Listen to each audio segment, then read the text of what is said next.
Hello बच्चों। आज हम बात करने वाले हैं मॉडर्न फिजिक्स के पार्ट 2 की, यानी फोटो इलेक्ट्रिक इफेक्ट हमने पढ़ लिया था, उसके आगे की बात को हम बात करने वाले हैं। तो अब हमने सोचा कि हम रिकॉर्डेड फॉर्मेट में ये वन शॉट दिया करें ताकि आप अपने पेस पर अपने हिसाब से इसको देख पाएं और जब जरूरत पड़े आप उसको देख पाएं। तो ये बहुत इंपॉर्टेंट है। इसमें बहुत सॉर्टेड यानी शॉर्ट नोट्स के फॉर्म में चीजें बताई जाएंगी और एक्सप्लेन ऐसे किया जाएगा कि आपको पूरी तरह से समझ में आ जाए और हमारे सवाल सॉल्व हो पाए अच्छे तरीके से। और ये गारंटी है कि इसका एक आध सवाल जरूर आएगा जेईई मेंस में भी और एडवांस में भी। तो ये वन शॉट आपके लिए पूरी तरह से कामयाब होगा। आप इसको जरूर अपने पास रखें। उस बात को स्टार्ट करने से पहले मैं एक बात कहना चाहता हूं। देखिए, दो चीजें हैं। मैंने कभी नहीं कहा कि like and subscribe this YouTube channel, but obviously we also need कि हम लोगों तक पहुंच पाए। तो आई वॉन्ट दो बातें हैं। एक और बात यहां पे मैं बोलना चाहता हूं कि बच्चे मुझसे कहते हैं कि सर, कई सारे बच्चे आते हैं मेरे पास व्हाट्सएप के थ्रू या फिर हमारे फोन करते हैं या फिर टेलीग्राम पे या फिर यूट्यूब पे कमेंट पे भी कि कोर्स को प्लीज सस्ता कर दीजिए, सस्ता कर दीजिए तो हमारा काम चल जाएगा। मैंने अब पहले भी बहुत बार समझाया हुआ है कि कोर्स हम सस्ता कर सकते हैं, लेकिन हमें सर्वाइवल चाहिए कि हम सर्वाइव कर पाए। तो एक सिंपल सा एक गिव एंड टेक वाला रिलेशन करते हैं। एक बहुत ही सिंपल सी बात है, बहुत ज्यादा चीज नहीं चाहिए मुझको। मैं अपना कोर्स जो है, जिसकी कीमत 10,000 रुपए है, जो कि 8,968 रुपए में बिकता है, 8,968 रुपए का ये जो मेरा कोर्स है, मैं इस कोर्स की कीमत 999 रुपए कर दे रहा हूं। लेकिन उसके अलावा नॉट ओनली दिस कोर्स, इसके अलावा अभी मैं अक्टूबर से स्टार्ट करूंगा IJRS, जिसमें हम रिगरस प्रैक्टिस कराएंगे फिजिक्स केमिस्ट्री मैथ्स की। इतने सवाल कराएंगे लगभग आपके जनवरी अटेम्प्ट से पहले, और जेईई एडवांस तक की बात कर रहा हूं। इसमें हम लगभग पूरे जनवरी अटेम्प्ट और जेईई एडवांस तक लगभग 5 से 6 हजार सवाल कराने की कोशिश करेंगे, जिसमें सारी तरह के कॉन्सेप्ट्स कवर हो जाएंगे दुनिया के। वो कोर्स भी जो IJRS है वो भी इसके साथ इंक्लूड कर दे रहा हूं। उसमें फिजिक्स केमिस्ट्री मैथ्स तीनों होगा। ये चीज और वो फिजिक्स केमिस्ट्री मैथ्स का वो कोर्स सब आपको मैं सिर्फ 999 रुपए में दे दूंगा। पर उसके लिए मेरी एक शर्त है। जैसे आपको पता है कि आपका समय आने वाला है टीचर्स डे का। अगर आप मुझे, ये पहली बार मैं कह रहा हूं, but because I also need कि मैं पहुंच पाऊं। अगर मैं बहुत ज्यादा जन तक पहुंच पाऊंगा तो मैं जितना सस्ता चाहूं उतना सस्ता कोर्स कर सकता हूं। तो मैं सबके लिए कोर्स 999 रुपए का कर दूंगा। ये कोर्स प्लस IJRS जो कि एडवांस तक चलेगा, 6,000 सवाल होंगे, वो सब कुछ फ्री कर दूंगा। फ्री मतलब 999 रुपए में कर दूंगा, अगर आपने मुझे या हमारे यूट्यूब चैनल को 1 लाख सब्सक्राइबर प्लस पहुंचा दिया तो। और उसका कूपन कोड होगा 1LSUB, और इस कूपन कोड को यूज करके आप बिल्कुल 999 रुपए में not only the course, complete course, but also the IJRS जो कि जे एडवांस तक चलेगा, वो पूरा का पूरा आप ले सकते हैं सिर्फ 999 रुपए में। ये सिर्फ संभव हो पाएगा अगर हमारे पास ज्यादा से ज्यादा बच्चे आ पाए तो उस वो कोर्स में सबके लिए 999 रुपए का कर दूंगा, अगर हम 1 लाख सब्सक्राइबर को पा रहे हैं। तो दिस इज माय रिक्वेस्ट कि आप इसे सब्सक्राइब करें और लोगों तक पहुंचाएं। जितने भी लोगों तक आप पहुंचा पाएंगे इसको, उतना मेरे लिए बढ़िया रहेगा, उतना हमारे लिए बढ़िया रहेगा, उतना हम सबके लिए, मैनकाइंड के लिए बढ़िया रहेगा कि मैं कोशिश करके सब कुछ सस्ते में कर पाऊं। एक बात मैं ईमानदारी से कहता हूं कि एज अ टीचर मैं रोज यही सोचता हूं कि बड़े से बड़ा, कठिन से कठिन कॉन्सेप्ट भी कठिन शब्दों की जगह आसान शब्दों में कैसे समझाया जा सके, इसकी ही मैं प्रैक्टिस करता रहता हूं। यही मेरे जीवन में एक चीज है जो मैं सोचता रहता हूं कि इसको और कितने आसान तरीके से बताया जाए, जो मैं हर बार कोर्स में करता हूं। That is why every year when I take course, उसमें मैं थोड़ा सा और चेंज करने की कोशिश करता हूं, हर क्लास में कुछ नयापन लाने की कोशिश करता हूं। दैट इज व्हाई मैं जिंदा हूं एज अ टीचर, क्योंकि मुझे लगता है कि सिर्फ जो रटा हुआ चीज है वो उगल देने से काम नहीं चलेगा, चीजों को सोचना सिखाना चाहिए। तो ये मैं पूरे कोर्स में अपने करता रहता हूं। जितने लोग मेरे कोर्स में रजिस्टर हैं, they know, if they are seeing this, they know that I try to do this, कि कोर्स को जितना सिंप्लीफाइड शब्दों में बोल पाऊं उतना बोलूं। अगर आप समझने की कोशिश हल्की सी भी करेंगे तो आपके दिमाग में पहुंच जाएगा। यानी कोई भी बच्चा जो कोशिश करेगा उसको समझ में आ जाएगा। यही एक कोशिश कोशिश रहती है मेरी कोर्स में, फेनमैन ने भी जैसे कहा कि जब तक आप चीजों को आसान तरीके से नहीं समझा सकते, इसका मतलब आपको वो चीज समझ में नहीं आई है। ये मैं हमेशा कोशिश करता हूं कि बड़े बड़े टर्म्स और स्टाइल मारने की जगह कि इन्होंने ये कहा उन्होंने वो कहा करने की जगह साधारण भाषा में, सिंपलेस्ट फाइन लैंग्वेज में कैसे चीजों को समझा जा सके और कम से कम लोड बच्चों के ऊपर आए और वो बड़े से बड़ा सवाल सॉल्व कर सके। तो this was the whole idea. Please try to help us in this endeavour कि हम लोगों तक सस्ते से सस्ता कोर्स पहुंचा पाए। उसके लिए हमें विजिबिलिटी चाहिए, उसके लिए हमें पहुंचना पड़ेगा। तो आपसे सिर्फ एक उम्मीद है कि आप इसको हमें जल्दी से जल्दी हो सके तो टीचर्स डे जब आने वाला है 5 सितंबर, वहां तक आप हमें 1 लाख सब्सक्राइबर तक पहुंचाने की कोशिश करें। दिस इज माय रिक्वेस्ट कि अगर आपने ऐसा कर दिया तो मैं आपके लिए जरूर अपनी जान लगाने को तैयार हूं। Thank you very much. आगे बढ़ते हैं विदाउट वेस्टिंग टाइम। तो मॉडर्न फिजिक्स में अगर हम बात करें, जो हम बोर मॉडल लेके आए हैं, बोर मॉडल की बात करें, उसमें एक सिंपल सी फंडामेंटल है जो बोर ने कहा था हाइड्रोजन स्पेक्ट्रम के आधार पर। वो कहानी की हमें जरूरत नहीं है सवाल सॉल्व करने के लिए, पर कहा क्या था वो बहुत इंपॉर्टेंट है। उसने कहा कि जो इलेक्ट्रॉन है जो वो घूम रहे होते हैं तो उनका एंगुलर मोमेंटम जो है वो क्वांटाइज्ड रहता है इन स्पेशल ऑर्बिट्स में। यानी हर पॉसिबल ऑर्बिट अलाउड नहीं है जिसमें चाहे उसमें सर्कल नहीं घूम सकता, वो क्वांटाइज्ड है। यानी कि वो ऐसे रेडियस में घूमेगा जिसमें एंगुलर मोमेंटम क्वांटाइज्ड होगा। सिर्फ एक बात उन्होंने कही कि angular momentum of atom, L atom जो है हमारे पास वो क्वांटाइज्ड है। क्वांटाइज्ड वर्ड का क्या मतलब होता है? क्वांटाइज्ड वर्ड का मतलब होता है कि ये मनचाहा एंगुलर मोमेंटम, क्योंकि एमवीआर, अगर पार्टिकल की बात करें एमवीआर कोई फिक्स एक्सिस पर रोटेट कर रहा है तो आई ओमेगा, या कोई जनरल बात करें तो वो ICM omega plus LCM plus R cross MVCM करके उसका एंगुलर मोमेंटम निकाल सकते हैं। वो कहता है ये क्वांटाइज्ड है, ये मन मर्जी का एंगुलर मोमेंटम नहीं ले सकता, इसकी वैल्यू फिक्स्ड है और इसकी वैल्यू जो है वो NH/2 होती है। ये एक बेसिक बात उन्होंने कही कि L की वैल्यू NH/2 होगी। N आप 1 2 3 4 5 6 7 8 9 10 जितना भी लेना है नंबर ले लीजिए, एंगुलर मोमेंटम क्वांटाइज्ड रहेगा, L = NH/2 this is the one condition. And another condition is absolutely जो भी मोशन हो रहा होगा उस मोशन में जो भी फंडामेंटल लग रहा होगा, मैकेनिक्स का, फिजिक्स का, वेव का, जो भी है वो तो लगाइए, पर एंगुलर मोमेंटम क्वांटाइजेशन NH/2 है। ये क्वांटाइजेशन का जो फंडा है ये हर जगह एप्लीकेबल है और जेईई एडवांस ने इसमें बदलाव कर करके बहुत बार सवाल दिए हैं, बहुत बार सवाल दिए हैं। तो एंगुलर मोमेंटम क्वांटाइजेशन एक बहुत इंपॉर्टेंट एस्पेक्ट है जिसको समझ में आना चाहिए। ये एक बेसिक फंडा याद रखना है और जो भी कॉन्सेप्ट है उसको याद रखना है। उसके बेसिस पे आप सारी क्वांटाइजेशन की वैल्यूज पे बात कर सकते हैं। Energy, radius, velocity, time period, आपका डाइपोल मूवमेंट, आपकी current, everything can be quantized on the basis of this quantization rule. ये क्वांटाइजेशन रूल को फंडामेंटली याद रखिए कि ये एक लगाना है। ऐसे कोई भी सवाल आ जाए, उसमें अगर बात की जाए तो ये बात आपको इस्तेमाल करनी चाहिए, L = NH/2 अब ये सवाल कैसे आ सकते हैं, बोर मॉडल में कहां एप्लीकेबल, तो मैं इसका एक जनरल परसेप्शन आपको पहले समझा दूं ताकि आपका दिमाग एकदम अच्छे से समझ में आ जाए कि ये एक बात इस्तेमाल करनी है कि एंगुलर मोमेंटम की वैल्यू NH/2 है। बाकी मैकेनिक्स का, फिजिक्स का जो भी फंडा लगता हो वो लगाना है, उसके अलावा कुछ भी नहीं करना है। आपके दुनिया के सारे सवाल आंसर निकल आएंगे। जैसे मान लीजिए कि हमारे पास सिचुएशन ऐसे दे रखी है कि एक, अब अजीब सी कहानी है, ध्यान से समझिएगा। उन्होंने कहा कि ग्राउंड पे एक डिस्क है। ये डिस्क जो है हमारे पास, ये जो डिस्क घूम रही है, ये डिस्क रोल कर रही है और रोल करते हुए ये v स्पीड से चल रही है। ये डिस्क है जो रोल कर रही है, मास m, रेडियस r है और डिस्क है ये रोल कर रही है और इसकी स्पीड अगर v मान लिया, इसकी स्पीड उसने कहा v मान लिया। अब उसने इसकी स्पीड v मान ली और उसने कहा कि ये जो पॉइंट है lower most point, let's say a, और उसने कहा angular momentum about a follows Bohr model. ये लिख के आएगा, ऐसे लैंग्वेज लिख के आएगी, बोर मॉडल फॉलो करता है। Angular momentum about A Bohr model follow करता है, तो आप मुझे बताइए कि जब ये डिस्क अपने फर्स्ट लेवल से सेकंड लेवल में पहुंचेगी तो उसको कितनी एनर्जी देनी पड़ेगी। आपने कहा ये क्या अजीब सा सवाल है, इसमें कोई फंडामेंटल बात ऑफ इलेक्ट्रॉन प्रोटॉन है नहीं, बोर मॉडल कहां से आ गया।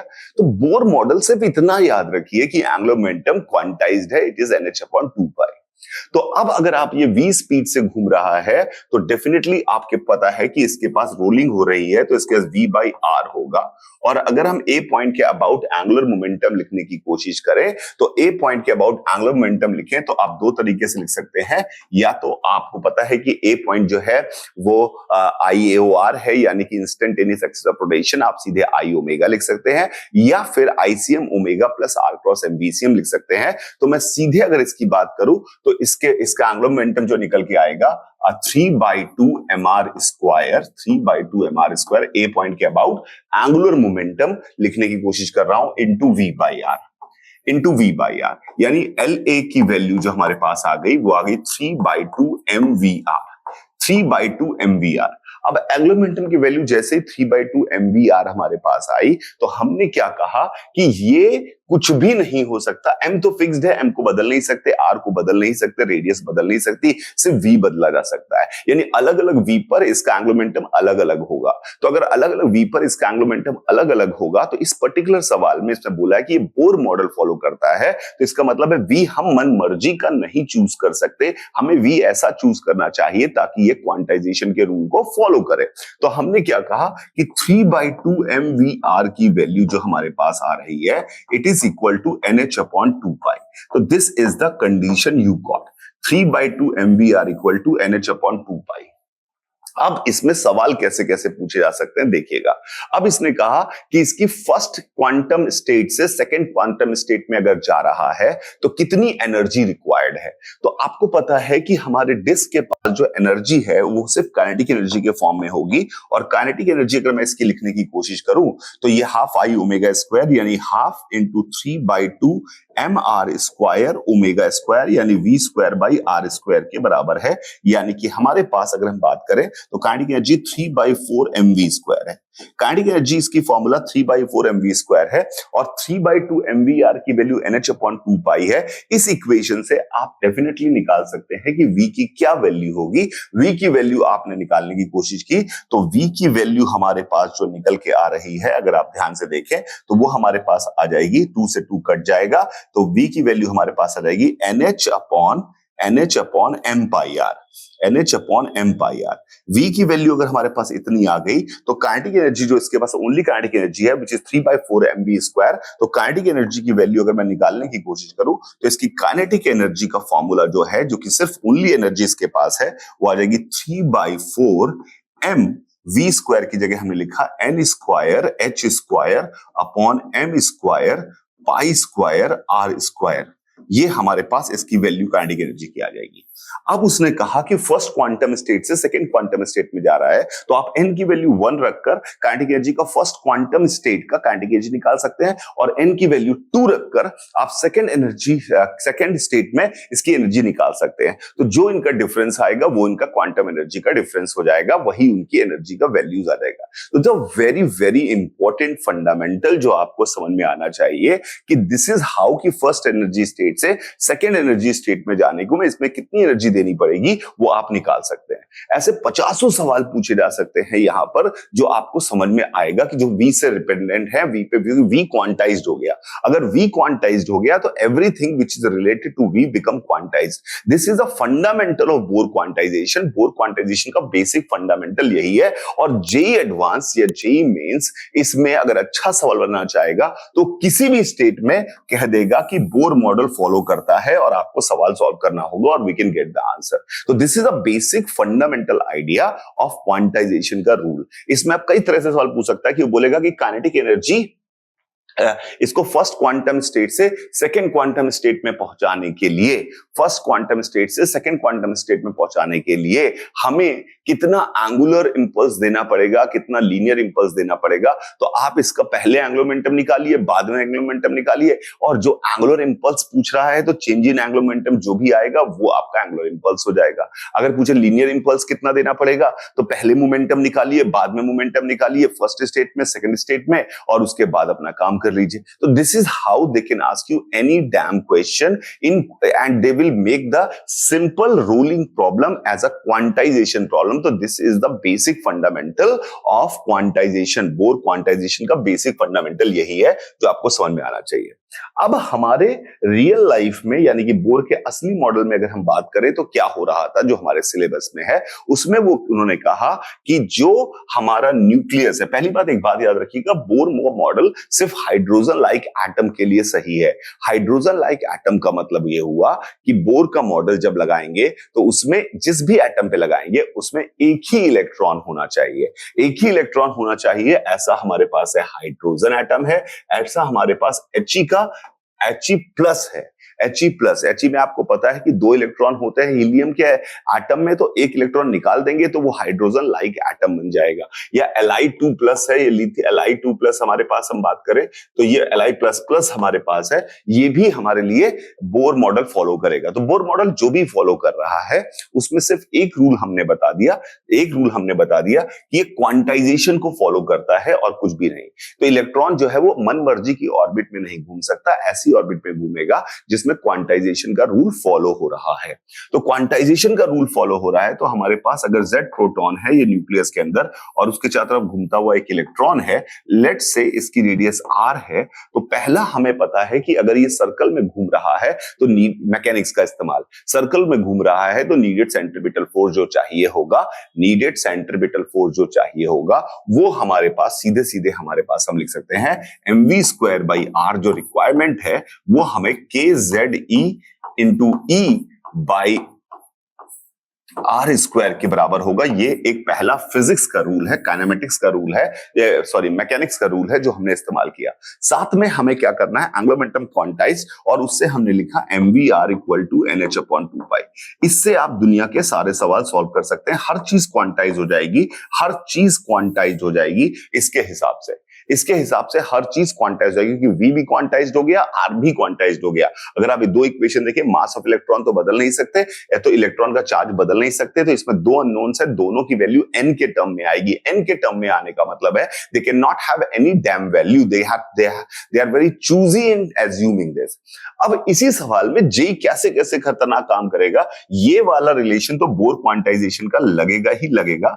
अब इसमें ये वाला रिलेशन लगेगा। अब उसने बोल दिया कि अगर हमारा न्यूक्लियस जो है it can be treated as a long wire और इलेक्ट्रॉन उसके तरफ घूम रहे हैं। आपने कहा ये कैसी बात कर रहा है, हमने कहा वो कैसी भी बात करे, तुम्हें उससे ज्यादा ज्ञानी बनने की जरूरत नहीं है, साइंटिस्ट बनने की जरूरत नहीं है। तुम्हें तो ये पता है कि एक सर्कल में घूम रहा है, ये दिया हुआ है।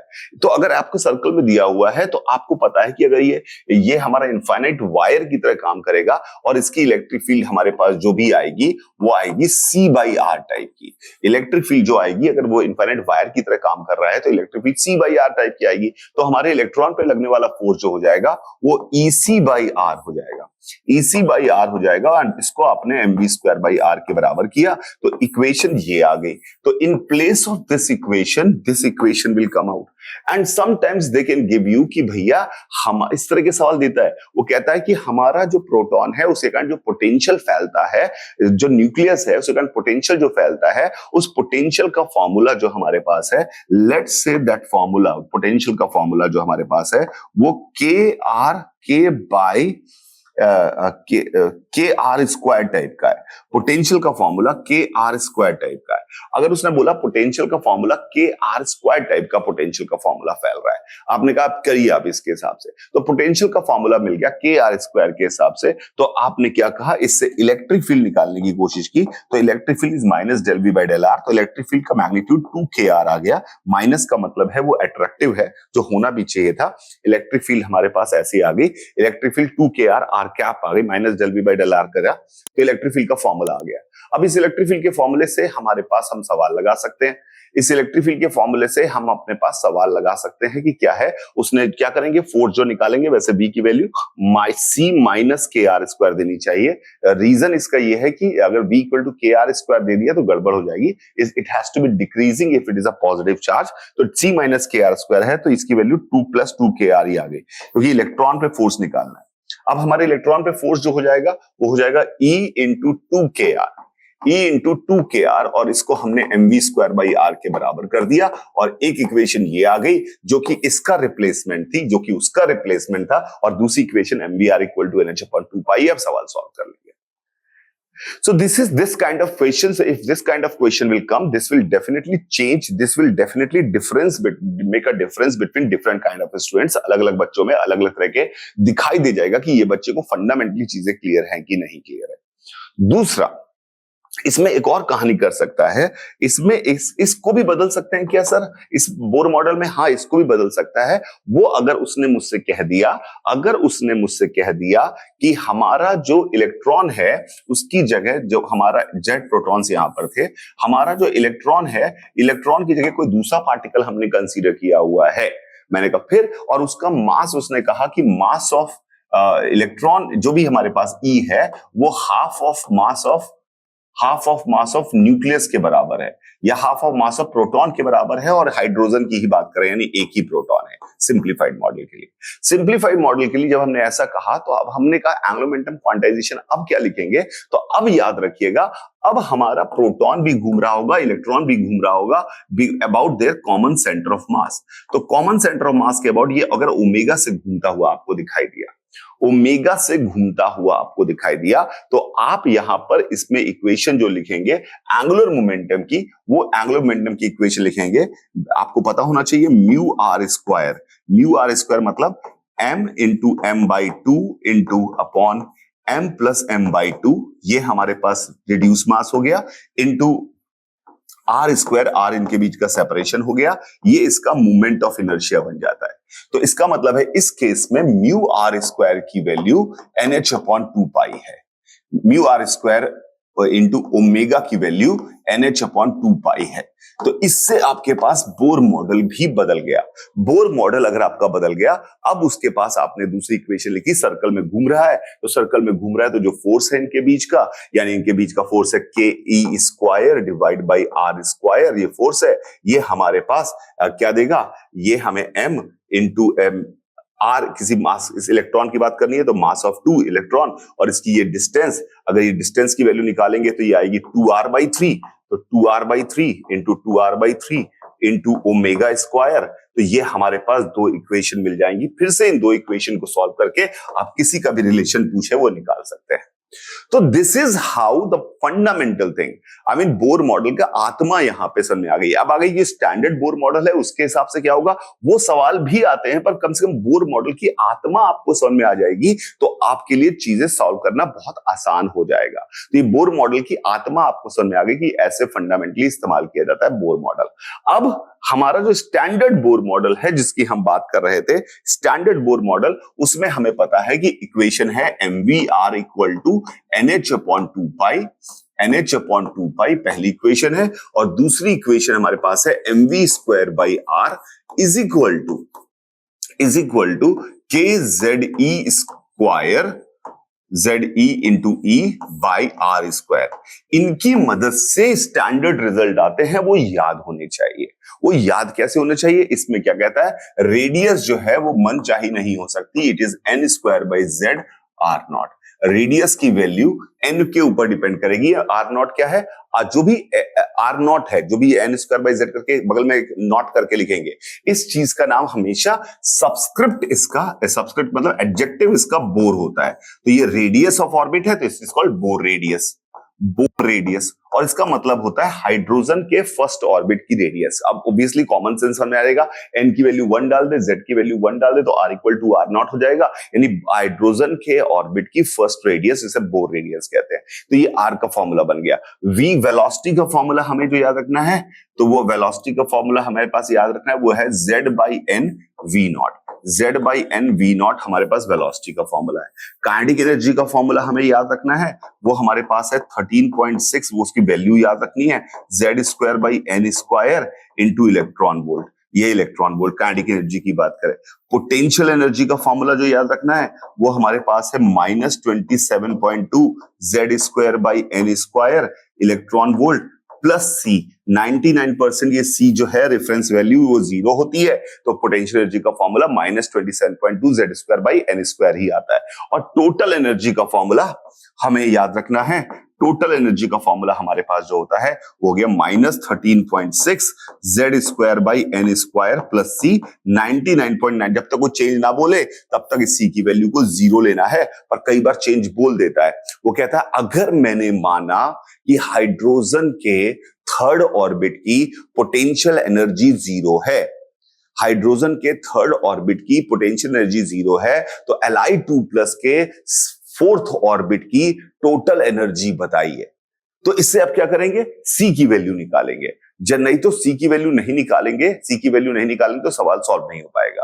तो C की वैल्यू निकालेंगे तो पोटेंशियल एनर्जी हाइड्रोजन के थर्ड ऑर्बिट में Z की वैल्यू 1, N की वैल्यू 3 डालकर C की वैल्यू निकालेंगे, पोटेंशियल को जीरो करके, तो C मिल जाएगा। तो इस फॉर्मूले में C डाल देंगे, जिसकी एनर्जी पूछेगा वो निकाल सकते हैं। You can get these kind of questions. ये आते हैं सवाल, इन सवालों को करना आपको आना चाहिए। अभी हम देखेंगे अभी कैसे सवाल आते हैं, पर ये 4 बातें आपको स्टैंडर्ड वाले केस में याद रखनी है, ये याद रखनी है। बाकी कुछ भी सवाल पूछा जाएगा आप अपने मन से निकाल सकते हैं।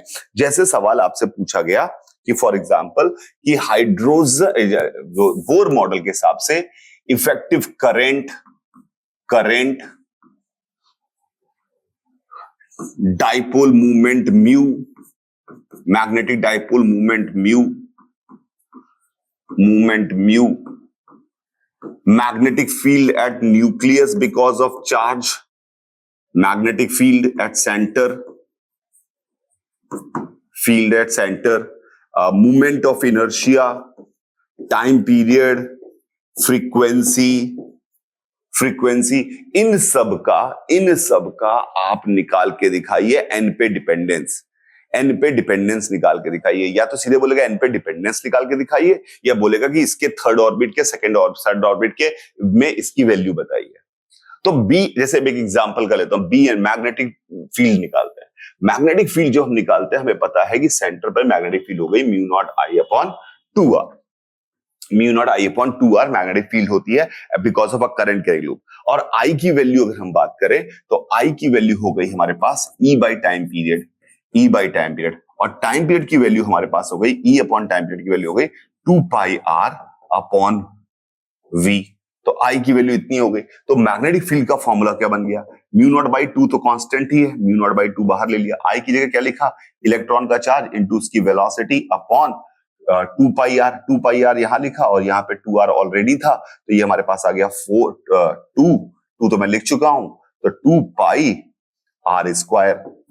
स्क्वायर। अब ये हमारे पास मैग्नेटिक फील्ड का फॉर्मूला बन गया। अब इसमें V हमें पता है कि Z/N होता है। V डिपेंड करता है Z/N पर, तो V अगर Z/N पर डिपेंड करता है और R डिपेंड करता है N²/Z पर, तो हमारे पास इस कांस्टेंट को कांस्टेंट रखते हैं, सिर्फ डिपेंडेंस और N निकालते हैं, तो V जो आ जाएगा प्रोपोर्शनल टू V की वैल्यू हो जाएगी Z/N, और इसकी वैल्यू हो जाएगी N⁴/Z²। तो हमारे पास इसकी वैल्यू आ जाएगी Z³ अपॉन N⁵। तो यानी कि 1/N⁵ के प्रोपोर्शनलिटी को फॉलो करता है। तो this kind of questions will be there which can be easily figured out. तो हमारे पास ये इस तरह के सवाल आएंगे जो आप आसानी से सॉल्व कर सकते हैं। अभी हम देखेंगे सवालों को, और आप आसानी से सॉल्व कर सकते हैं बोर मॉडल में। अब बात आती है बोर मॉडल में स्पेक्ट्रम्स की। बोर मॉडल में स्पेक्ट्रम की बात आती है, एक होता है एमिशन स्पेक्ट्रम, एक होता है एब्जॉर्प्शन स्पेक्ट्रम। जब आपने कहा कि इनकी एनर्जी, इनका हर चीज, हर फिजिकल क्वांटिटी क्वांटाइज्ड है, यानी कि कुछ स्पेसिफिक वैल्यूज ही ले पाती है, तो अगर किसी हाइड्रोजन के ऑर्बिट को, हाइड्रोजन के इलेक्ट्रॉन को, या हाइड्रोजन टाइप एटम के इलेक्ट्रॉन को किसी एक ऑर्बिट से दूसरी ऑर्बिट में जाना है, तो उसको एनर्जी चाहिए। तो वो कहते हैं कि एनर्जी जो वो लेगा, electron can take energy spectrum में, take energy by absorbing photon,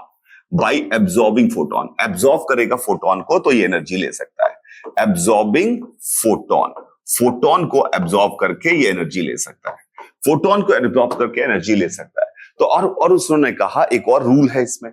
दूसरा रूल ये है कि पहली रूल ये हो गया, दूसरा अगर ना बताया जाए तो एब्जॉर्प्शन हमेशा ग्राउंड स्टेट से होगा, यानी n इक्वल टू 1 से होगा।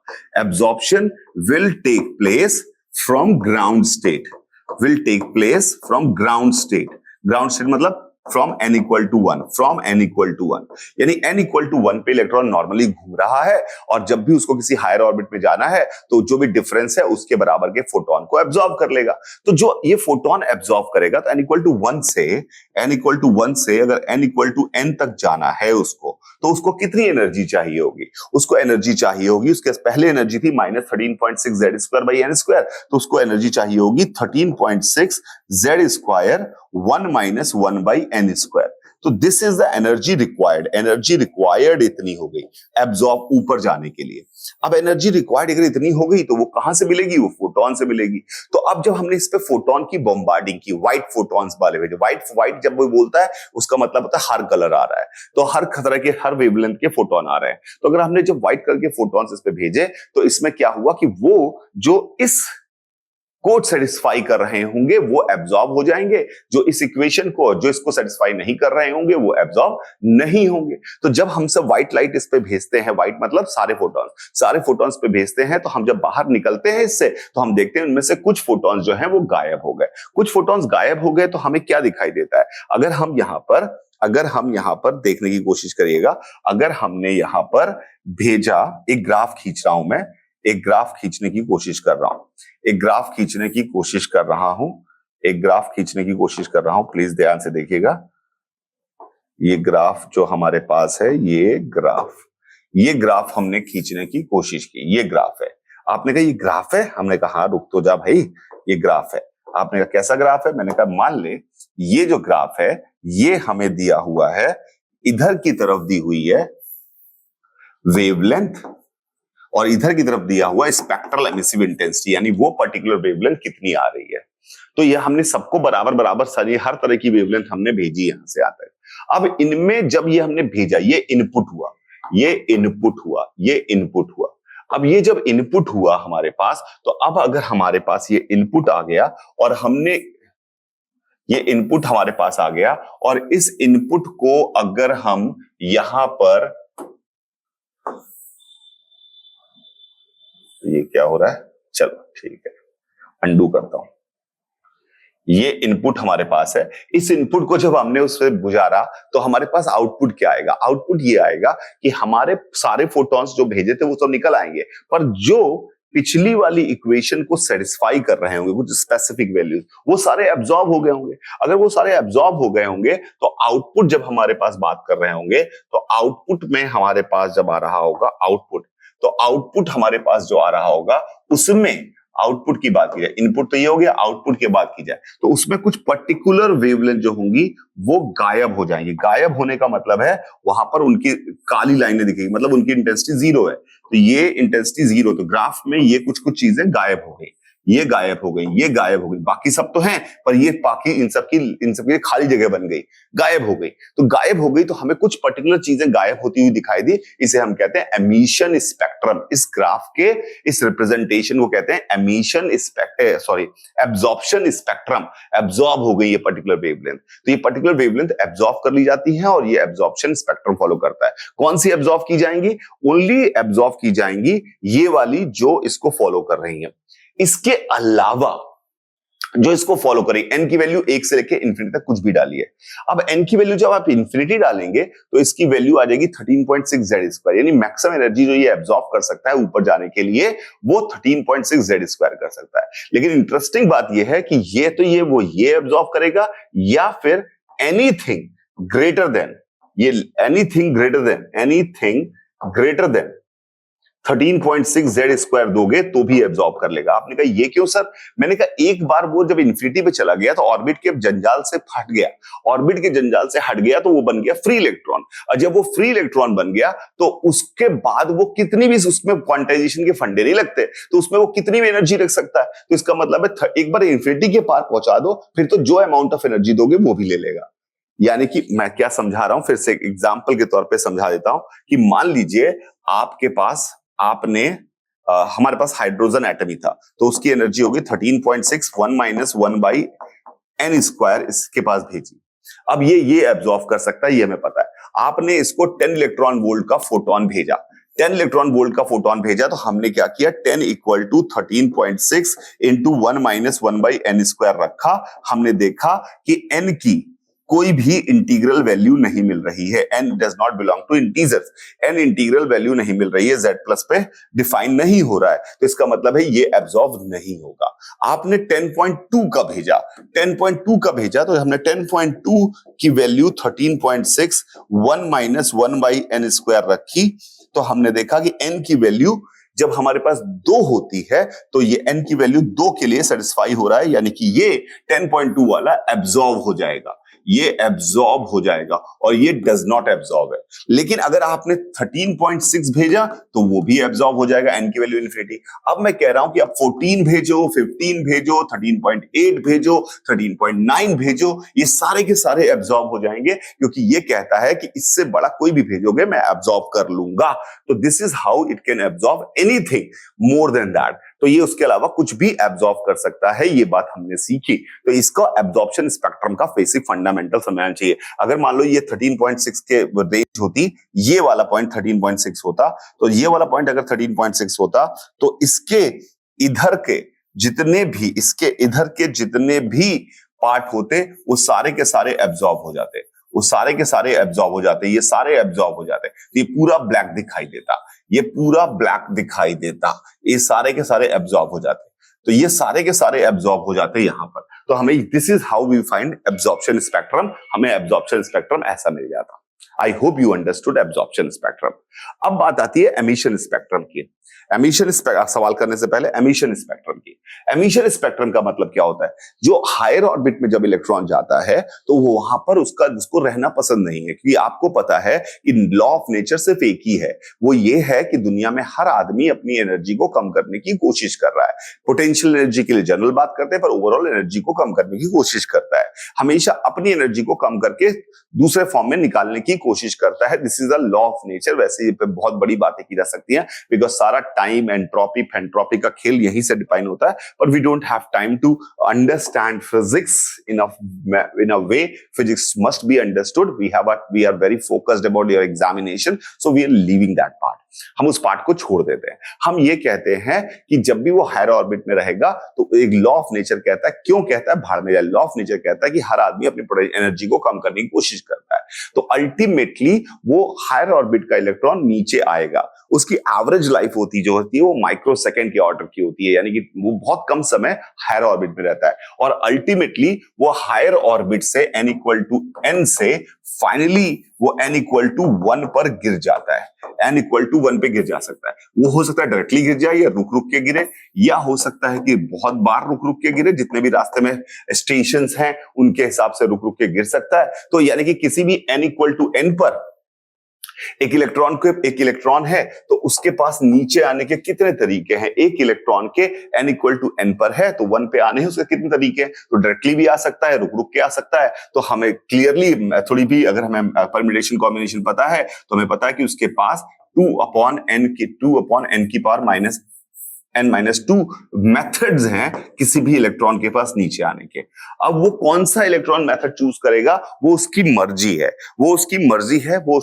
और सब इक्वली लाइकली है, ये all methods are equally likely. तो जब भी कोई सैंपल होगा इलेक्ट्रॉन बहुत सारे होंगे, तो कोई ऐसे गिर रहा होगा, कोई ऐसे ऐसे करके गिर रहा होगा, कोई ऐसे करके ऐसे गिर रहा होगा, यानी कि all path will be chosen.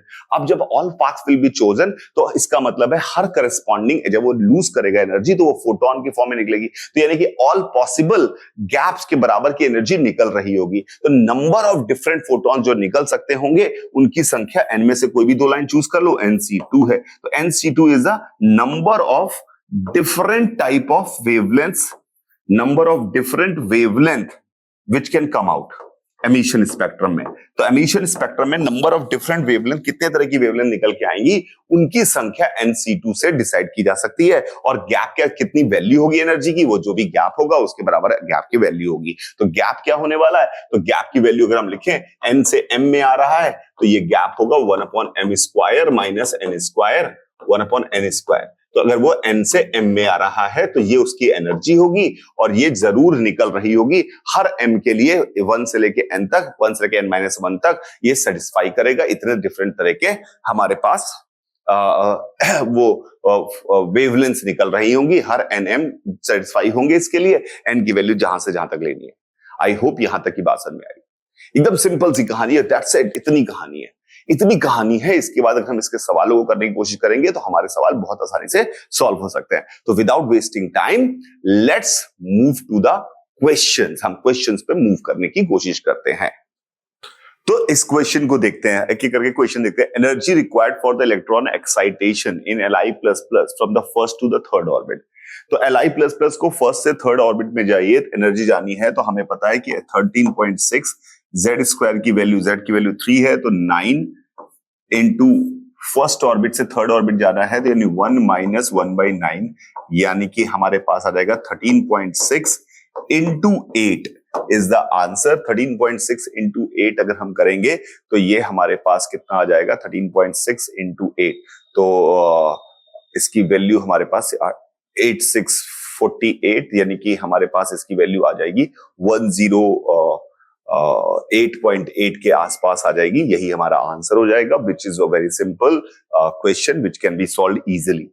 अगर moving to the next question, इसमें क्या दिया हुआ है, मेटेलिक सरफेस से रिलेटेड है, तो फोटोइलेक्ट्रिक इफेक्ट का ये सवाल है। Hydrogen atom is excited from ground state to another state with principal quantum number equal to 4, then number of spectral lines in the emission spectrum। तो आपको बताया मैंने कि n equal to 4 पे अगर पहुंच गया है तो n equal to 4 पर पहुंच गया और n equal to 4 से वो फाइनली n equal to 1 पर आएगा। तो बीच में आपके पास दो स्टेशन है 3 और 2, तो वो हर तरह के पॉसिबल ट्रांजिशन कर रहा होगा। कोई ना कोई यहां से यहां भी आ रहा होगा, कोई ना कोई यहां से यहां भी आ रहा होगा, कोई ना कोई यहां से यहां भी आ रहा होगा, कोई ना कोई यहां से यहां भी आ रहा होगा, कोई ना कोई यहां से यहां भी आ रहा होगा, कोई ना कोई यहां से यहां भी आ रहा होगा। तो इसका मतलब है ये इतने डिफरेंट तरह के हमें फोटॉन्स मिलेंगे विच कम्स आउट 6। तो 6 इज द आंसर। एकदम सवाल आसान था। इसका फॉर्मूला भी मैंने बताया हुआ है Nc2, तो आप यहाँ पे 4c2 करके भी आंसर निकाल सकते थे which is the equal to 6। तो हमारे पास है ये, हमारे पास फिर से दूसरा ये hydrogen like atom makes transition from energy level with quantum number n to another quantum number n-1 if n is very very greater than frequency of radiation emitted is किसके प्रोपोर्शनल होगी। तो अगर वो n से n-1 में transfer कर रहा है तो उसकी एनर्जी होगी, हाइड्रोजन एटम है 13.6 Z², 1/n-1 का होल स्क्वायर -1/n², ये हमारे पास आएगा। तो अगर हम इसको सिंप्लीफाई करें तो 13.6 Z² नीचे हमारे पास आ जाएगा n² और n-1 का होल स्क्वायर और ऊपर हमारे पास आ जाएगा n² -n-1 का होल स्क्वायर, ये हमारे पास आ जाएगा। अगर हमारे पास ये नंबर आ रहा है तो ऊपर वाले नंबर को अगर हम देखें तो ये इसकी वैल्यू कांस्टेंट को छोड़ देते हैं, 13 लिख देता हूं, अच्छा 13.6 Z² अपॉन ये n की पावर 4 बन जाएगा, n की पावर 4 बन जाएगा और ऊपर बन जाएगा हमारे पास 2n-1 इंटू ये बन जाएगा 2n-1, 2n-1 हमारे पास ऊपर की तरफ बन जाएगा। 2n-1 ऊपर बन गया, ये बन गया, तो 2n-1 is also 2n because n बहुत बड़ा है, तो ये हमारे पास 1/n³ टाइप का आ जाएगा और 1/n³ टाइप का ऑप्शन है हमारे पास D, and D is the answer. यानी कि एक एक मिनट से कम में आप ये सब सवाल सॉल्व कर पा रहे हैं अगर आपको बेसिक फंडामेंटल पता है। If an electron makes a transition from an excited state to the ground state of hydrogen like atom, तो उसके बारे में उसके क्या क्या चीजों पे फर्क पड़ेगा। तो पहले आपको पता है कि वो n से 1 में जा रहा है, तो पहली बात पूछिए काइनेटिक एनर्जी। तो काइनेटिक एनर्जी का फॉर्मूला आपको याद है, काइनेटिक एनर्जी का फॉर्मूला आपको याद है, प्लस में होता है 13.6 Z²/n²। तो n की वैल्यू बदलेगी तो काइनेटिक एनर्जी बदलेगी। तो इसका मतलब है काइनेटिक एनर्जी के बारे में n की वैल्यू क्या हो रही है, n से 1 में जा रहा है, n की वैल्यू कम हो रही है, n की वैल्यू कम हो रही है तो काइनेटिक एनर्जी डेफिनेटली बढ़ेगी। तो काइनेटिक एनर्जी डिक्रीजेस, ये जो इसने बोला हुआ है वो गलत हो गया। काइनेटिक एनर्जी डिक्रीजेस वो गलत हो गया, काइनेटिक एनर्जी डिक्रीज कर रही है वो गलत हो गया, काइनेटिक एनर्जी डिक्रीजेस इसमें भी गलत हो गया, काइनेटिक एनर्जी इंक्रीजेस और potential energy total energy decreases. तो पोटेंशियल एनर्जी की वैल्यू अगर हम बात करें तो वो होती है -27.2 Z²/n²। तो n की वैल्यू अगर कम हो रही होगी तो ये नंबर बढ़ रहा होगा, पर माइनस है तो पोटेंशियल ओवरऑल डिक्रीज कर रही होगी और टोटल एनर्जी भी इसी के समेशन है वो भी डिक्रीज कर रही होगी। तो यानी सी इज द करेक्ट आंसर। एकदम आसानी से हम इस सवाल का आंसर निकाल पाए। तो this is how we are dealing with these kind of questions. Let's see some more questions. इसमें क्या है, ये भी फोटोसेल का है, ये भी ये एक्सेलरेटेड पोटेंशियल डिफरेंस, ये अलग सवाल है, ये हमारे पास है। अब molecule shown in the figure, the ratio of wavelength, ये लैम्डा 1 और लैम्डा 2 का रेशियो निकालना है। उसने हमें सिर्फ जनरल दिया है कि इस लेवल से इस लेवल पे जा रहा है, तो लैम्डा 2 जो है वो यहां से यहां तक है, तो लैम्डा 2 जो होगा SC बाई लैम्डा 2 इस गैप के बराबर होगा। SC बाई लैम्डा 2 की वैल्यू अगर हम निकालें तो वो आएगी 1/3E, और SC बाई लैम्डा 2 की वैल्यू 1, और SC बाई लैम्डा 1 की वैल्यू अगर हम निकालें तो वो हमारे पास -E से -2E, यानी कि वो 3E के बराबर आएगी। तो लैम्डा 1 की वैल्यू, तो अगर हम इनको भाग दे दें, इनको अगर हम भाग दे दें तो डिवाइड बाय दिस, तो लैम्डा 1 बाई लैम्डा 2 की वैल्यू जो हमारे पास आएगी वो 1/9 होगी। सवाल में पूछा क्या, लैम्डा 1 बाई लैम्डा 2, तो लैम्डा 1 बाई लैम्डा 2 की वैल्यू हमारे पास जो आ रही है वो 1/9 आ रही है। तो ये क्या पूछ रहा है, वेवलेंथ की वैल्यू निकालनी है, तो -E से -4/3, कोई कैलकुलेशन तो गलत नहीं की मैंने, तो नहीं, ये तो हमारे पास 3E आया इस गैप की वैल्यू, और इसकी वैल्यू इतनी आई है, तो SC by lambda 1 by lambda 2 की वैल्यू, तो यार ये तो 1/9 ही आ रही है, 1/9 ही आ रही है। अगर गैप देखें -E, अच्छा -E है, -2E है, सॉरी, तो ये सॉरी वैल्यू, ये E होगा, ये E होगा, इसकी वैल्यू -E से -2E होगा, तो 1/3 आ रही है, तो 1/3 आ रही है, तो 1/3 is the answer. We can get the answer. My mistake, calculation में थोड़ी गलती करी जल्दीबाजी में, और वो 3E नहीं E था, मुझे +2E दिखाई दिया, I am sorry for that. अब इसने बोला हाँ, ये डी ब्रॉय वेवलेंथ का सवाल है, इसकी भी हम बात कर चुके हैं पहले, तो इसकी अब जरूरत नहीं है।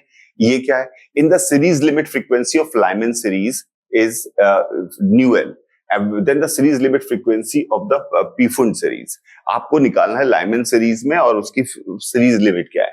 तो सीरीज लिमिट अगर हम बात करने की कोशिश कर रहे हैं, तो ये हमारे पास लाइमन सीरीज क्या होता है, लाइमन सीरीज जो हमारे पास है वो क्या कहते हैं, किसी भी ऑर्बिट से 1 में गिरने वाला लाइमन सीरीज है। n/1 जो हम बात करें तो वो लाइमन सीरीज है, n/1 में अगर हम बात करें तो वो लाइमन सीरीज की बात कर रहा है। और अगर हम लाइमन पास्चन ब्रैकेट पीफुंड की बात करें तो n से 4 में गिरने वाला है, n से 4 में गिरने वाला है, तो n से 4 में गिरने वाला है, n से 1 में गिरने वाला है, तो n से 1 n से 4 में गिरने वाला है, तो सीरीज की बात, लिमिट की बात हुई, मतलब मैक्सिमम फ्रीक्वेंसी जो आ सकती है। तो इन्फिनिटी से 1 जब गिर रहा होगा, इन्फिनिटी से 1 जब गिर रहा होगा, तो उसके करस्पॉन्डिंग जो एनर्जी होगी वो आएगी 13.6 उसके पास आएगी। और उसके पास ये हमारे पास h न्यू L के बराबर है, h न्यू L के बराबर है, h न्यू L के बराबर है। और अगर हम बात करें पीफुंड सीरीज की कहां से कहां आएगी, पीफुंड सीरीज की आएगी इन्फिनिटी से 4 में आएगी। इन्फिनिटी से जब 4 में आ रही होगी, तो इन्फिनिटी से 4 में आने के लिए हमारे पास ये इसकी वैल्यू जो हो जाएगी वो हो जाएगी 13.6/16, ये हमारे पास h न्यू पीफंड वाला आ जाएगा। तो न्यू पीफंड वाला जो आ गया, न्यू पीफंड अगर आप देखें तो वो न्यू लाइमन डिवाइड बाय 16 आ रहा है, तो यानी B इज द आंसर, तो B इसका आंसर हो जाएगा। तो this kind of questions will be there, जो एकदम सिंपल तरीके से सॉल्व किए जा सकते हैं। अगला सवाल देखते हैं। A hydrogen atom initially at the ground state is excited by absorbing a photon of wavelength 980 angstrom. The radius of the atom is excited state in terms of Bohr radius will be. तो सबसे पहले हमें देखना है कि ये 980 absorb करके कहां पहुंचता है। तो 980 एब्जॉर्ब करके ये कहां पहुंचता है, तो Hc by 980 एंगस्ट्रॉम में अगर हम बात करें तो वो हमारे पास 13.6 ग्राउंड स्टेट से यानी 1 - 1/n² के बराबर आ गया, 1 - 1/n² के बराबर आ गया। और Sc की वैल्यू उसने कहा कि H × C की वैल्यू जो आप है वो 12,500 ले सकते हैं, तो 12,500 डिवाइड बाई 980 किया हमने, तो ये हमारे पास आ गया 1250 डिवाइड बाई 98, 1250 डिवाइड बाई 98 हमारे पास आ गया, which is equal to 13.6 × 1 - 1/n²। 1 minus 1/n², ये हमारे पास आ गया। 1250/98 किया तो ये लगभग हमारे पास जो आएगा 1250/98 अगर हम कर रहे हैं तो इसकी वैल्यू हमारे पास 1250/98 की वैल्यू लगभग 12 पॉइंट समथिंग आएगी हमारे पास। लेट्स चेक इट आउट कि कितनी एग्जैक्ट वैल्यू आ रही है। तो हमने इसका मल्टीप्लाई कर दिया, मल्टीप्लाई करके आई होप आप ऐसे n की वैल्यू निकाल लेंगे, कर लीजिएगा आप कैलकुलेशन, आप खुद करिएगा। तो n की वैल्यू जब आप निकाल लेंगे, यहां पर n की वैल्यू जो आपके पास आएगी, आपको पता है रेडियस का फॉर्मूला होता है n² a0। तो n की वैल्यू एक बार निकल गई तो n² a0 is the answer. n की वैल्यू आप निकाल के आंसर निकाल सकते हैं, n की वैल्यू आप निकालकर आंसर निकाल सकते हैं। I hope you can get the answer. n की वैल्यू निकालकर आंसर निकाली जा सकती है। Moving to the next question. हाँ, ये आ गया। If in Li++ electron in first Bohr orbit is excited to a level by radiation of wavelength lambda, when the ion gets de-excited to the ground state in all possible way include intermediate emissions, a total of 6 spectral lines are observed। 6 spectral line का मतलब हो गया कि total 6 spectral line है, यानी Nc2 की value 6 के बराबर है। इसका मतलब है n की वैल्यू 4 के बराबर है। n की वैल्यू 4 के बराबर है, इसका मतलब है फोर्थ स्टेट में गया है, ग्राउंड स्टेट से फोर्थ स्टेट में गया है, 1 से fourth state, first Bohr orbit excited to the this, यहां पे गया है। व्हाट इज द, अब यहां पर यहां से यहां पे गया है, तो अब वो बोल रहा है what is the value of lambda. Lambda की वैल्यू हमें निकालनी है, लैम्डा लिखना भूल गए, तो what is the value of lambda, lambda निकालना है। तो हमें पता है कि SC by lambda is equal to 13.6 Z square 1 minus 1/16। Value डालेंगे, you can get the answer. एकदम सिंपल सवाल था, कुछ भी नहीं था। सवाल को बस ध्यान से पढ़ना है, आसानी से सवाल सॉल्व हो जाएगा। Moving to the next question, photo electric effect का है। अच्छा, consider an electron in hydrogen atom revolving in its second excited state having radius this much, de Broglie wavelength of electron बतानी है, de Broglie wavelength बतानी है। तो वो बोल रहा है कि सेकेंड एक्साइटेड स्टेट में, सेकेंड एक्साइटेड स्टेट का मतलब होता है n इक्वल टू 3 पे है, n इक्वल टू 3 पे है, हाइड्रोजन एटम है, n इक्वल टू 3 पर है, तो हमें डी ब्रॉय वेवलेंथ निकालनी है। डी ब्रॉय वेवलेंथ हमें पता है, डी ब्रॉय वेवलेंथ होती है h/mv। m तो बदल नहीं रहा है, h बदल नहीं रहा है, यानी v है, और v का फॉर्मूला हमें पता है, v हमारे पास हमें पता है। कैसे निकालेंगे? डी ब्रॉय वेवलेंथ निकालनी है, हैविंग रेडियस 4.65 एंगस्ट्रॉम, वो भी हम बात कर लेंगे। वेलोसिटी की वैल्यू निकालनी है, तो वेलोसिटी हमारे पास हमें पता है कितनी होती है। वेलोसिटी की वैल्यू हमारे पास है z/n v0। वेलोसिटी की वैल्यू है z/n v0। वेलोसिटी की वैल्यू z/n v0 है। वेलोसिटी की वैल्यू z/n v0 है, तो लैम्डा की वैल्यू हमारे पास आ गई, जो डी ब्रॉय वेवलेंथ है, इसकी वैल्यू हमारे पास आ गई h/m v0 into z into n। ये हमारे पास फॉर्मूला बन गया, ये हमारे पास फॉर्मूला बन गया। अब आपने कहा सर ये v0 कैसे निकालेंगे, तो आपको बोर मॉडल का जो बेसिक फंडामेंटल हमने दिखाया था, उसमें वेलोसिटी का फॉर्मूला और रेडियस का फॉर्मूला लिखा हुआ है। तो रेडियस इसने दे रखी है कि इतनी इतनी है, तो उससे हमें वैसे कोई फर्क नहीं पड़ता, मास ऑफ इलेक्ट्रॉन जो चाहिए होंगे उनकी जरूरत नहीं पड़ेगी। रेडियस और वेलोसिटी का जो जनरल फॉर्मूला कहां से निकाला होगा, वो वहां से निकाला होगा, mv²/r equal to ke²/r², equation number 1, और mvr इक्वल टू nh/2π।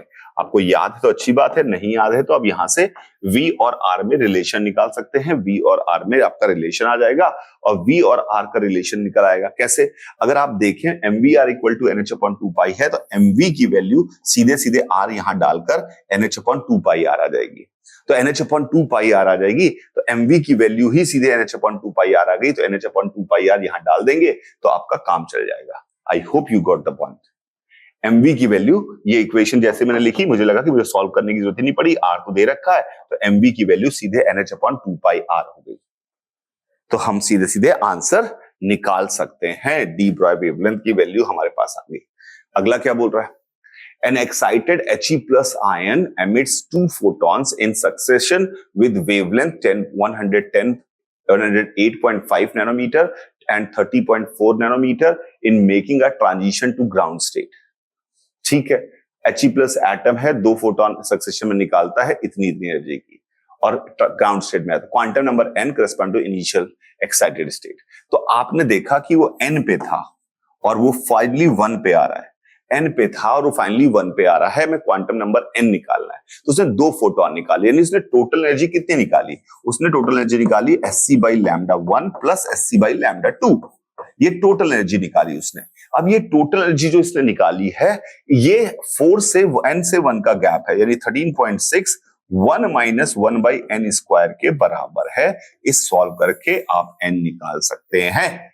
इसको सॉल्व करके आप n निकाल सकते हैं। सॉल्व तो आपको ही करना पड़ेगा, मैं तो करूंगा नहीं, आपको ही सॉल्व करना पड़ेगा टू गेट द आंसर। अब इसमें क्या बोल रहा है? Energy required to ionize a hydrogen like at ion in ground state is 9 Rydberg constant के बराबर है। एनर्जी जो उसकी है 9 रिडबर्ग के बराबर है। What is the wavelength of the radiation emitted when the electron in the ion jumps from second excited state to the ground state? So what is the wavelength of the radiation emitted when the electron in the ion jump from second excited state to the ground state? Ground state. तो energy required to ionize, ionize कहां से होता है? Ionise आपको पता है कि ionise जो है वो आपका ग्राउंड स्टेट से इंफिनिटी पे जाने पे आयनाइज होता है। तो अगर वो 9 की बात कर रहा है, इसका मतलब है Z की वैल्यू 3 के बराबर है, 9 रिडबर्ग्स के बराबर है। तो रिडबर्ग आप हाइड्रोजन के लिए समझ लीजिए डिफाइन की जाती चीज है। तो 9 की Z की वैल्यू 3 के बराबर है। तो अब वो बोल रहा है कि second ion jump from second to the ground state, उस पर एनर्जी, उसका वेवलेंथ निकाल के दिखाइए। तो Sc/λ 13.6 Z यानी 3 का square into 1 minus second excited to ground state 1 minus 1/9। Second excited state का मतलब n = 3 होता है। भाई छोटी छोटी सिली मिस्टेक्स हो जाती है, इनको ध्यान रखिएगा, उसके अलावा कुछ भी नहीं है इन सवालों में। तो this is how you can get the answer. Sc/λ 13.6 3 का स्क्वायर 1 माइनस 1/9 करके आंसर से आपका आंसर निकल आएगा। Moving to the next question. Hydrogen atom the electron makes a transition from n+1th level to the nth level if n is greater than 1. The frequency of radiation emitted is proportional to n is very greater than 1. तो ये बिल्कुल वैसा ही सवाल हुआ जैसा हमने पहले भी एक बार काम किया था। तो n+1 से n में जा रहा है, तो यानी कि एनर्जी जो होगी वो होगी 1/n² माइनस 1/n+1 के होल स्क्वायर के प्रोपोर्शनल। ये न्यू इसके प्रोपोर्शनल है। अगर आप इसको देखें तो ये आ जाएगा 2n+1 divide by n² into n+1 का whole square, which comes out proportional to 1/n³, क्योंकि 1 को नेग्लेक्ट कर सकते हैं, n is very greater than 1। तो ये हमारे पास सीधे सीधे आंसर, दोबारा सवाल ये आया था and we can get the answer correctly. हम इसका आंसर सीधे सीधे निकाल पाएंगे।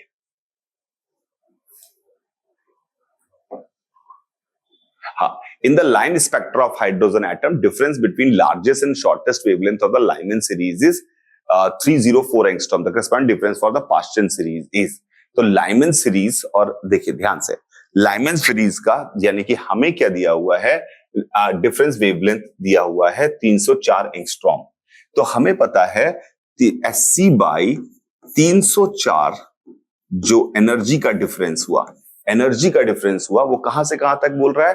वो बोल रहा है लॉन्गेस्ट और शॉर्टेस्ट वेवलेंथ का डिफरेंस जो है वो इसके बराबर है, लॉन्गेस्ट और शॉर्टेस्ट वेवलेंथ का। तो यानी 304 इनका डिफरेंस है, लैम्डा मैक्स माइनस लैम्डा मिन, ये हमारे पास है। लैम्डा मैक्स क्या होगा? लैम्डा मैक्स होगा 13.6 का, ये हो गया।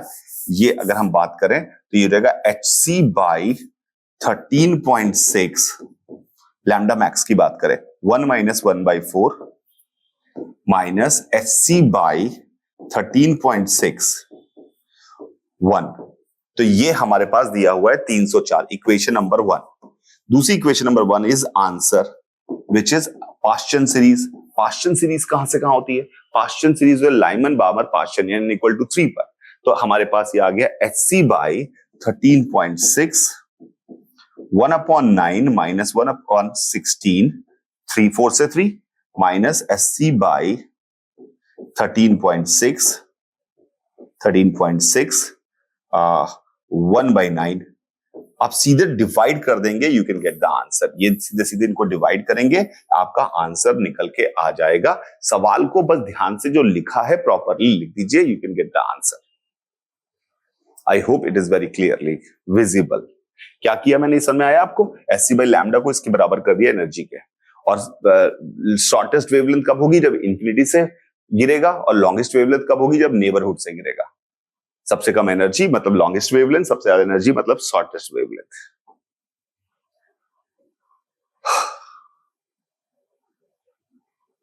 अच्छा, a particle of mass this much collides with a hydrogen atom at rest. Soon after the collision, the particle comes to rest, and the atom recoils and goes to the first excited state. First excited state. The initial kinetic energy of the particle is n by 4, the value of n. तो आपने बताया कि atom recoils and goes to the first excited state. Goes to the first excited state. तो उसका हमने मास उसका दिया हुआ है 200 million electron volt by C square, particle है, और वो हाइड्रोजन एटम के साथ कर रहा है। हाइड्रोजन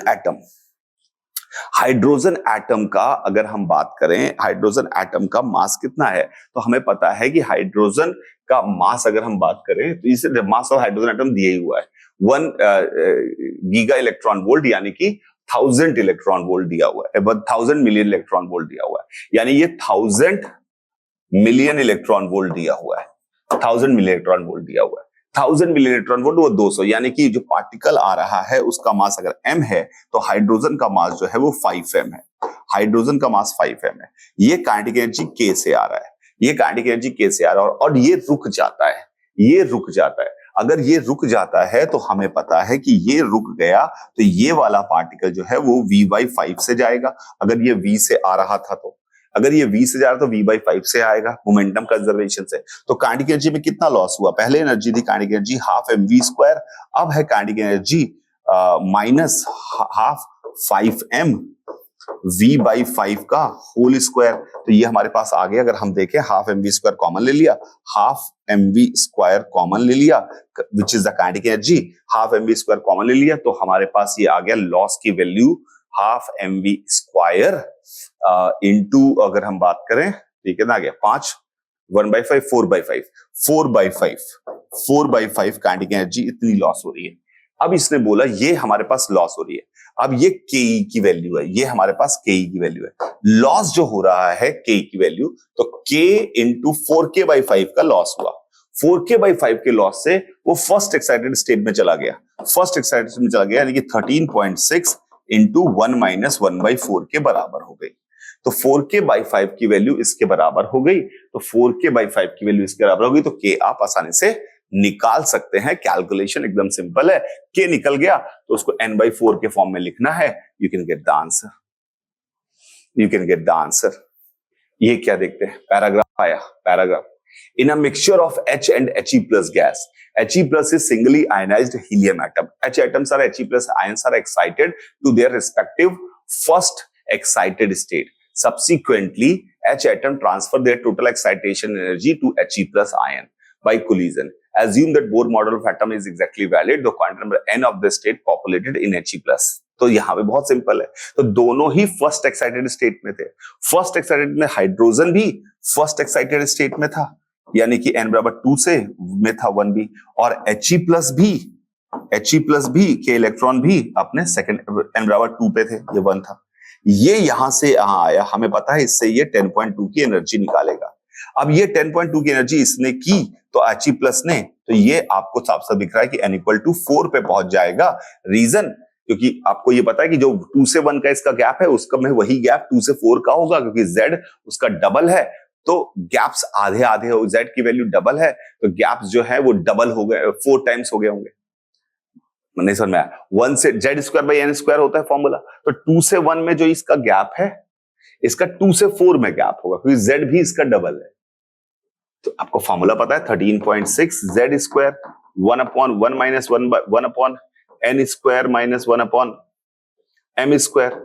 तो जो Z की वैल्यू अगर डबल कर दी तो मेरे पास 13.6 Z² अगर 4 कर दिया तो इन दोनों को भी डबल करना पड़ेगा। तो यानी जो 2 से 1 का गैप है वही 2 से 4 का 4 का गैप है, तो ये n इक्वल टू 4 पे पहुंच जाएगा, ये बता दिया। अब उसे बोला wavelength of light emitted in visible region by He plus ion after collision. तो अब He प्लस आयन से He प्लस आयन अपने फोर्थ स्टेट में पहुंच गया, n इक्वल टू 4 पे पहुंच गया, तो n इक्वल टू 4 से ही सारे गैप निकालेगा, सारे गैप निकाल रहा होगा। उसमें वो बोल रहा है कि हमें चाहिए विजिबल लाइट। विजिबल लाइट का क्या मतलब हुआ? विजिबल लाइट का मतलब हुआ कि उसकी एनर्जी जो हमारे पास आ रही है वो 1.7 इलेक्ट्रॉन वोल्ट से लेकर 3.7 इलेक्ट्रॉन वोल्ट तक के बीच में। तो हमें चेक करना पड़ेगा इसमें कौन सा गैप 1.7 से 3.7 के बराबर है, और जो गैप उसके बराबर है उसे करस्पॉन्डिंग जो भी एनर्जी होगी, वेवलेंथ होगी, वो हम बता देंगे। I hope it is clear. Moving to the next question. The ratio of kinetic energy under 2 electron for the hydrogen and that of helium, ये तो आप कई लोग हैं। kinetic energy का formula 13.6 z square by n square होता है। तो आपको यहाँ पे n बराबर 2 इलेक्ट्रॉन की बात कर रहा है, तो दोनों में n बराबर 2, that is He plus ion, He plus ion, तो उनका रेशियो आप निकाल पाएंगे, सीधे आंसर आ जाएगा। अब ये क्या सवाल जो मैंने आपको फंडामेंटली बताई, सब जे एडवांस के सवाल है। जे एडवांस के सवाल है, देखते हैं। वो बोलता है when a particle is restricted to move along x axis between x बराबर 0 टू x बराबर a, where a is the nanometre dimension, its energy can take only certain specific value. मैंने कहा अच्छी बात है भाई, यानी क्वांटाइजेशन लगा रहा है। The allowed energy of the particle moves in such a way the restricted region formation of standing wave with nodes at and equal to 0, x equal to a. The wavelength of the standing wave is related to the linear momentum particle d Broglie wavelength. The energy, ठीक है, the energy of the particle, ठीक है, the energy of particle can be denoted by quantum number n taking by this corresponding to the number of loops of a standing wave. Use the model described above, answer the following. The allowed, अच्छा, The allowed energy, ठीक है, ये सब बकवास दे रखी है। अब आपने क्या कहा कि अब अगर मान लो ये n ऑर्बिट में घूम रहा है, n लूप्स बना रहा है, n लूप्स बना रहा है, यहां पर n लूप्स अगर ये बना रहा है तो इसका मतलब हो गया n लैम्डा बाई 2 की वैल्यू a के बराबर है। n लैम्डा बाई 2 की वैल्यू a के बराबर है, यानी लैम्डा की जो पॉसिबल वैल्यू है वो हमारे पास आ गई 2a बाई n। लैम्डा की पॉसिबल वैल्यू आ गई 2a बाई n। लैम्डा की possible value 2a by n आ गई, तो D Broglie wavelength h upon mv की वैल्यू जो हमारे पास आ गई तो 2a बाई n आ गई। h अपॉन mv की वैल्यू 2a बाई n आ गई, लैम्डा होता है h अपॉन mv, तो यानी mv यानी मोमेंटम की वैल्यू हमारे पास आ गई nh upon 2a, nh upon 2a। mv हमारे पास ये आ गया nh अपॉन 2a, तो एनर्जी की वैल्यू आ गई, एनर्जी की वैल्यू हमारे पास आ गई p स्क्वायर बाई 2m है, तो यानी n square h square upon 8 2a square 4a square into 2m 8 ma square. तो this is the formula of energy. The allowed energy पूछा है, particle proportional to value of n is proportional to 1 upon a square, तो नीचे आ गया a is the answer. मुंह जवानी सवाल था, जो क्वांटाइजेशन उसने लगाया वो हमने यहां पे लगा दिया टू गेट द आंसर, तो वो हमारे पास 1 अपॉन a स्क्वायर के फॉर्मेट में आ रहा है। अगला क्या पूछा है, if mass of particle is this much, a is this much, and जो particle in the ground state, तो ग्राउंड स्टेट में n की वैल्यू 1 डाल देंगे, you can find out the energy, बाकी सब दिया हुआ है। अगला क्या पूछ रहा है, अगला इसने पूछा ही नहीं, 2 ही सवाल पूछे, घटिया घटिया सवाल थे। हाँ, ये फिर से आया पैराग्राफ। अब वो बोल रहा है the key feature of Bohr model of spectrum hydrogen atom is the quantization of angular momentum. ठीक है, we'll expand to general rotational motion of find quantization rotational energy of a diatomic molecule. उसने कहा मैं quantization diatomic molecule में लगा दे रहा हूं। मैंने कहा ठीक है, Bohr's quantization condition, a diatomic molecule is a moment of inertia I by Bohr quantization its rotational energy in the nth level बताइए।